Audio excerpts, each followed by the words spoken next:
मरेपर्यंत माणूस ह्या दोन प्रंचाच विचार करत असतो. सो कोणते हे दोन प्र सांगते चला.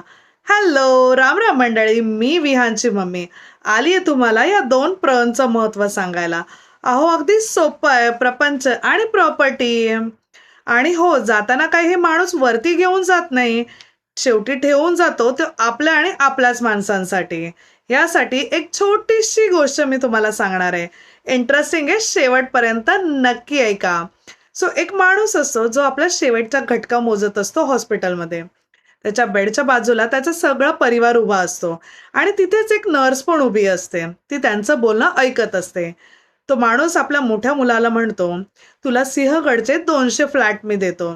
आपल्या मुलीला म्हणतो, तुला मी स्वारगेटचे 200 फ्लॅट देतो.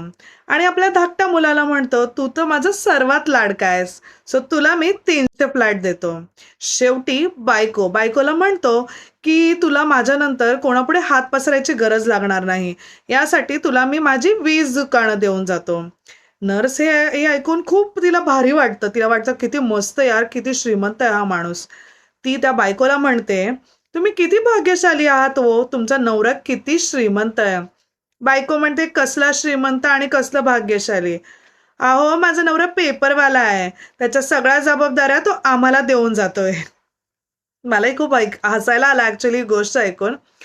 सो माणूस कुठल्याही परिस्थितीमध्ये असो, वरतो विचार तो आपल्या प्रॉपर्टीचा आणि प्रपंचाचाच. काय बरोबर आहे ना?